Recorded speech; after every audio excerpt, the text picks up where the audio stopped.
Hey beautiful you, mambo vipi? Welcome back to the Suzy channel. Karibu kwenye video ya leo, and I am off to the beach. The sun has just risen. Let's see, can't see. It's mornings around 10. So yeah, normally I would go to the beach during evenings, but today I am going in the morning. That's because, guys, I have moved from the place I used to live before. So I no longer have this beach accessible to me 24/7. Yeah, so I'm gonna do a little story time, kind of like reflecting back to my journey, as in what happened. Oh, the sun is a bit blinding. Yeah, so I wanted to kind of like reflect back to my journey, like how did I actually move to the UAE, and what led to those events, and what exactly I found here. It's quite a long story. I'm going to make it as short as possible, so give me a minute, guys, to just find a place to sit. As you can see, I'm surrounded by sand, so give me a minute to find a place to sit, and then I'm gonna let you guys in.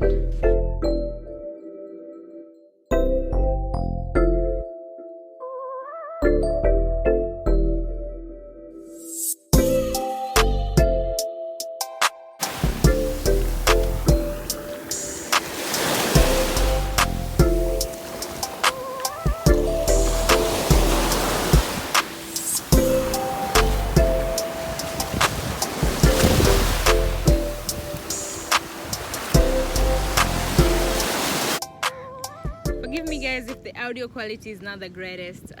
As you can see, it's very windy. It's the beach. I have such a beautiful view in front of me, guys. I am so sorry. I'm not gonna show it to you because I want to enjoy it for myself. Also, guys, this beach is extremely quiet. Like, I don't even know if there's anybody else here, and this would like paranoid me so much. Like a few years back, like staying at a beach alone, that would be like so crazy. But also because I've lived in Queen for so long, not even Queen, because I've lived in the United Arab for so long, I know just how safe most of the places are. I'm not gonna say all of the places are safe because I haven't been to all of the places, but most of the places that I've been to, they've actually been quite safe, especially this place here. Now let's talk about how I moved to the United Arab Emirates. Okay, so I finished university in 2017. I never wanted to get employed. In fact, I got an employment offer in 2017 itself. Apo Mikocheni, somewhere in Mikocheni. It was with an NGO, and I just looked at the numbers, the things that they wanted to pay me. And I'm like, no, we cannot live like this. I can't be coming here every single day. You're expecting me to report at 8 a.m.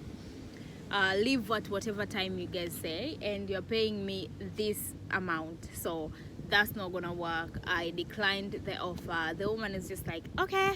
My friend Reggie was like, are you crazy? Now, I've met stupid people, but you are the most stupidest person. How can you refuse this offer and you're fresh out of school? But what he failed to realize was that when I was in school, when I was in university, I was already running multiple businesses. And because I was running multiple businesses and I wasn't even doing this thing full time, so I already knew that there was a lot of potential when you do business versus when you do job. Please stay with me because my mindset like changed completely. There was a time I was crying. I'm like, why didn't I take that job? I'm so stupid. Because life comes and just teaches you stuff, guys. Right, so I refused that job offer, and then I was like, I'm gonna make this business thing work.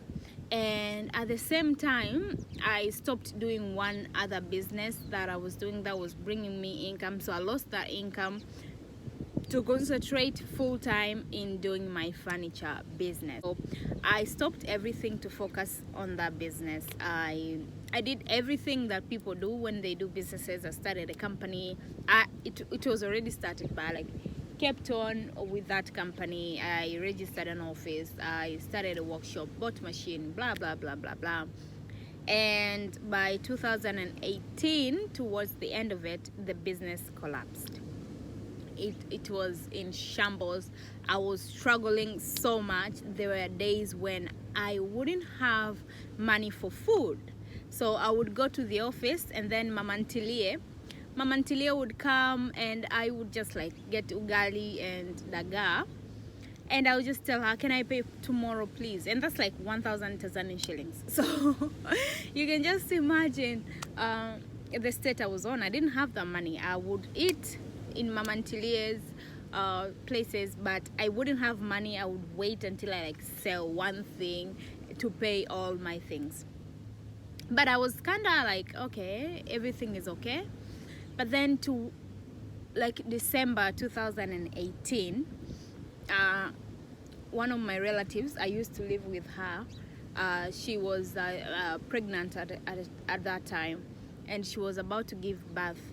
And I just remember struggling so much when the day came for her to deliver, because we didn't have any money. I had to call everybody, like literally everybody, to ask for fare for bajaji to like get her from home to the hospital. And then we go to the hospital. There were like hospital trips because unfortunately like the child passed, so you know, the mother needed to be taken care of. There was a lot of things that required money, and this girl really depended on me, and I was broke. So at this time, you know, I'm struggling financially. I'm struggling to help the people that need my help most. I was like beaten. I cannot tell you guys just how much I cried. I cried because I was like, especially there was so much guilt. Like, if I had money, we wouldn't come to this hospital. Maybe we could have spared the life of the child. Maybe there was so many maybes, and we had to bury that child. And because I was the sister, you understand? I was the sister. I had to go to that burial. And it was so sad. And I remember just thinking, I don't want to be in this position. I don't want to be in a position where I cannot offer like minimum support, like fare to the hospital, to a pregnant woman. No, I don't want to be there. And I was like, things were racing in my mind. What happened? How did I actually get here? So I remember, and I'm gonna share a screenshot, one evening. It was like 3 days after that child had died. My relative had gone to our other relatives, so she was well taken care of, and I was just at home, and I took my phone. I have this tendency of writing emails to God. You guys may think I am bonkers, but trust me, I probably am. I took my phone that day, and then I just wrote to God. I was like, dear God, I'm gonna insert a screenshot, please make me remember. So I wrote something along, dear God, I'm struggling, I am beaten, I am suffering, all the things we write when we have issues going on. And I'm like, God, help me get income. Like, we cannot keep on living like this. And I was praying for something like, help me get even if it's like $600 a month. Like, that's okay, because we cannot keep on living like this, and I trust that you will get me a job, blah blah blah blah. And I went on job hunting sites in Tanzania. I went on Facebook jobs. I remember it was Facebook jobs, and then I found this company. They were hiring And they advertised that the salary is going to be around $600. So I was like, God, are you answering my prayers or not? Like, is this my answered prayer? So I texted them on Facebook. They didn't reply. So they had like this WhatsApp number that is available, that they talk to customers on that WhatsApp number. I'm like, no, this is my answered prayer, so I'm gonna text them. I took that number and actually texted them over on WhatsApp.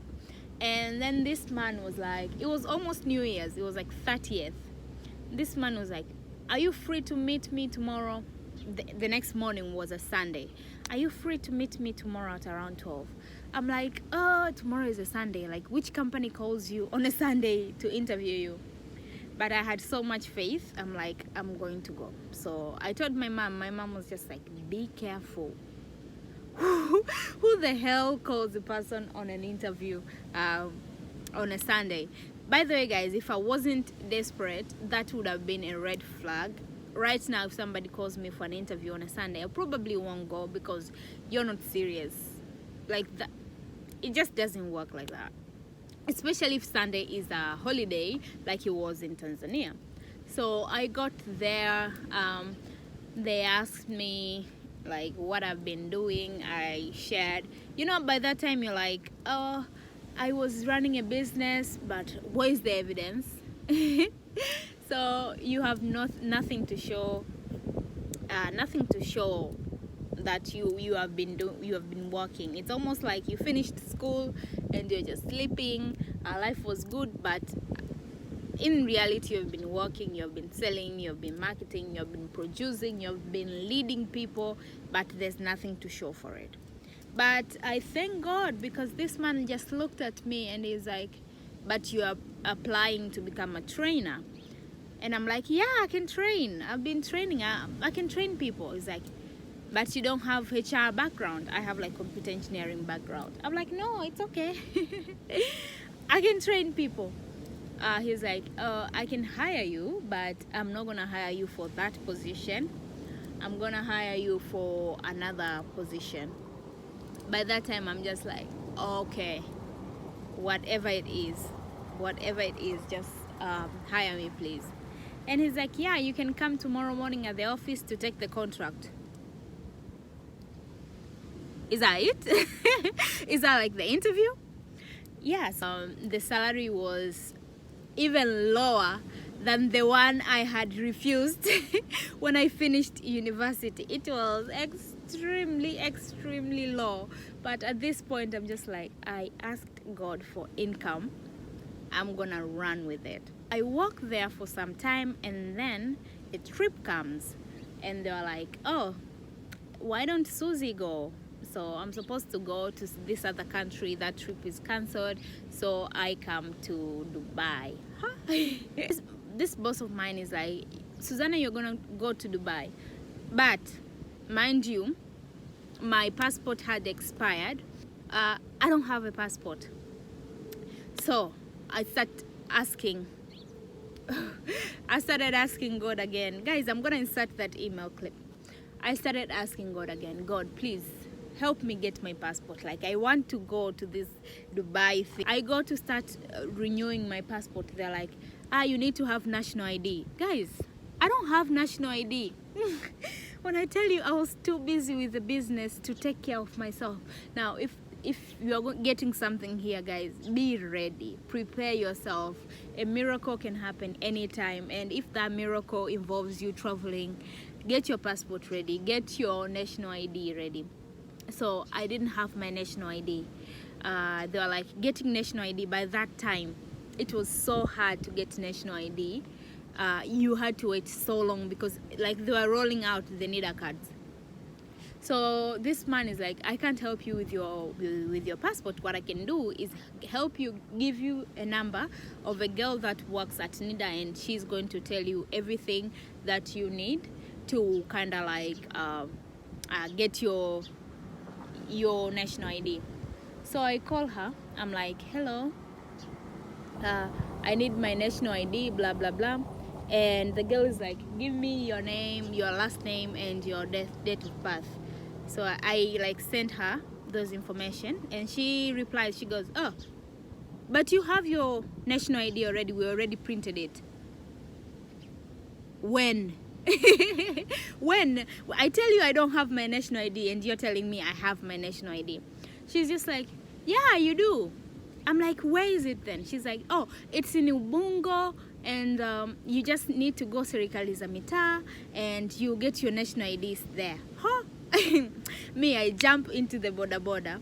I go to Ubungo. This man, this mwenyekiti wa mtaa is like, are you mad? This national ID was created in 2015. Why didn't you ever come back and take it? So apparently when I was in university, these NIDA people came and they took our photos and our information, and I'd completely forgotten that I had gone through that process. So just like that, that was my first miracle, guys. Like when I was losing hope, I'm not going to travel this time because I don't have anything. I don't have my passport, I don't have nothing. And then out of nowhere, like that Emirates ID, not Emirates ID, that Tanzanian national ID shows up. So long story short, I get my passport, the company cuts my return tickets.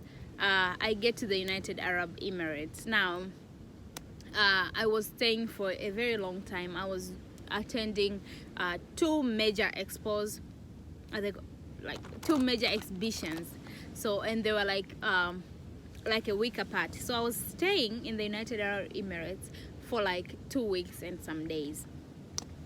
And I don't think the company had like the budget for me to stay that long. So what ended up happening was that I was told to find like a cheap Airbnb that I can stay in, and because they didn't have a budget. So I actually, like, we found a very cheap Airbnb, and it was a shared, well, it was supposed to be like a shared hostel. But once I landed in here, I found that it was actually a shared bed space. Now, I was like, oh. So this is what's up, like.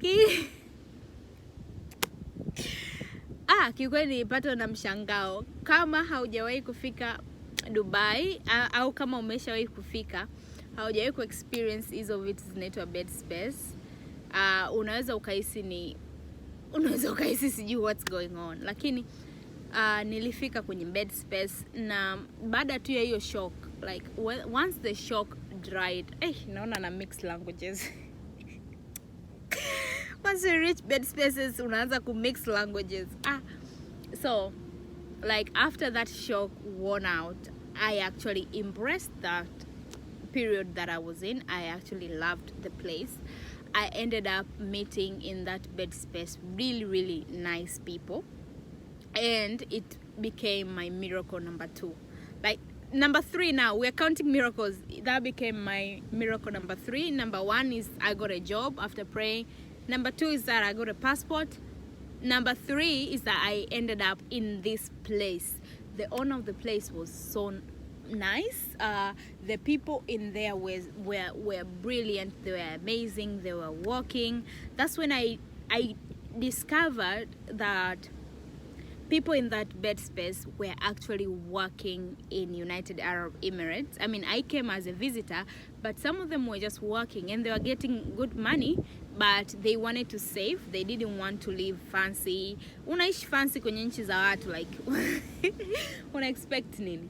But so I was just there, and I was so inspired by these hard-working ladies. I'm like, they're just young like me, and they're working, and they're getting so much money, and they're living a very humble life. This is what I want.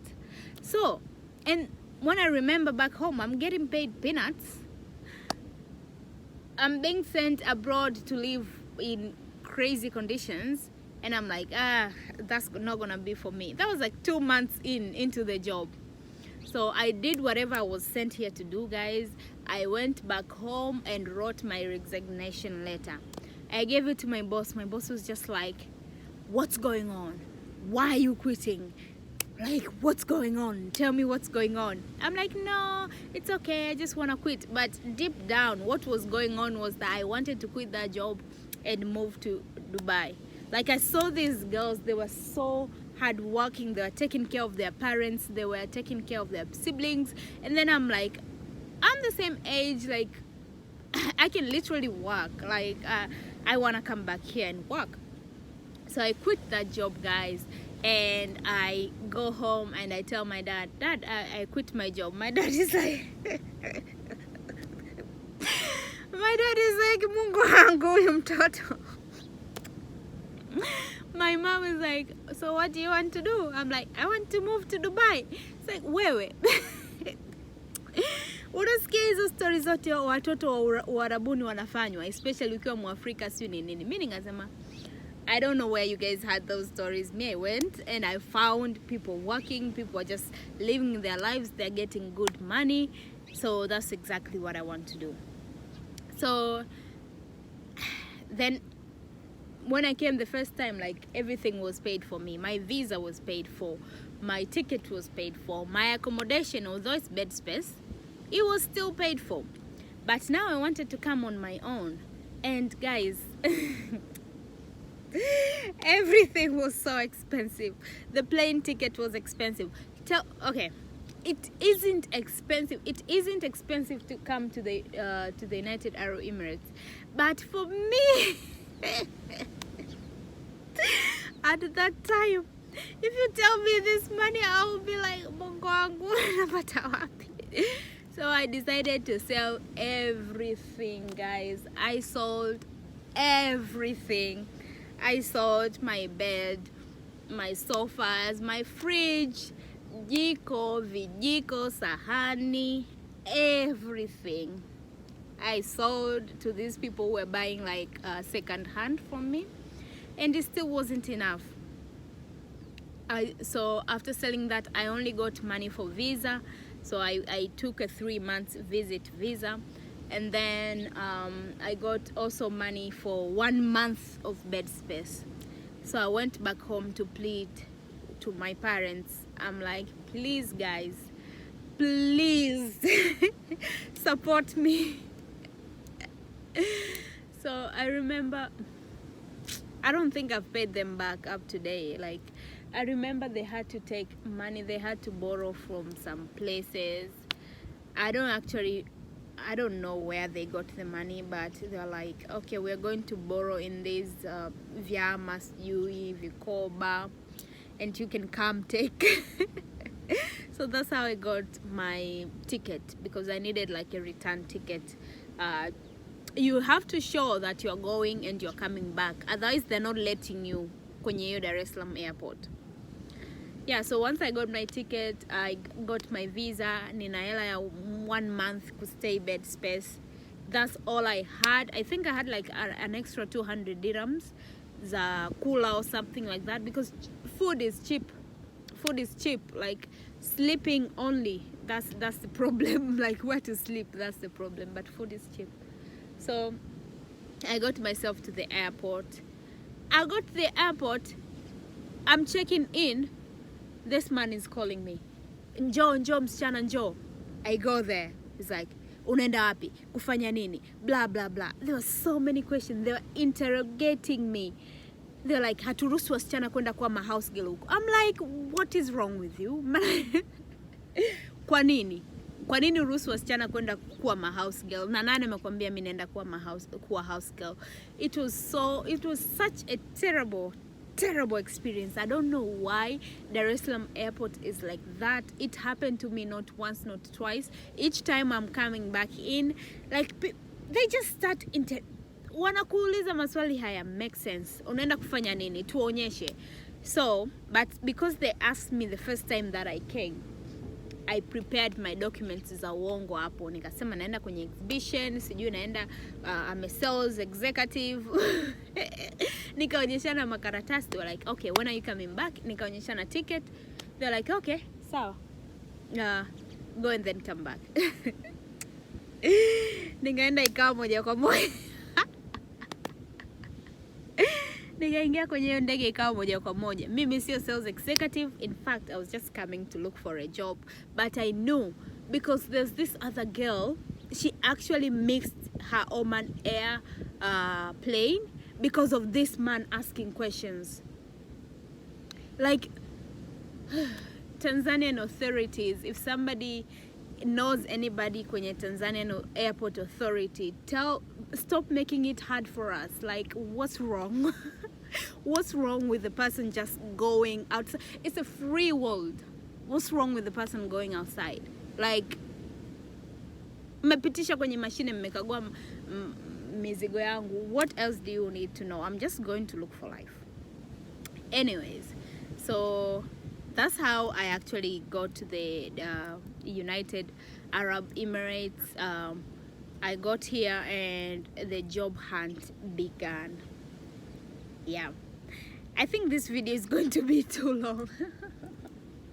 I think this video is going to be too long, so I'm probably gonna end it there, guys. But as you can see, it wasn't like something I had planned for a very long time. It all happened by chance, and I'm gonna share. Let me know if you like to know how I actually got my job and what went on after that, and I'll be more than happy to share. But that's, in a nutshell, that's how I made it to the United Arab Emirates. I'm now gonna finish eating. I have a few things here. I'm gonna finish eating. I'm gonna sit down and just do some reflective things here at the beach. I'm gonna enjoy the water, and I'll catch you next time. Thank you so much for being here. You're loved, you're appreciated, and loads of love.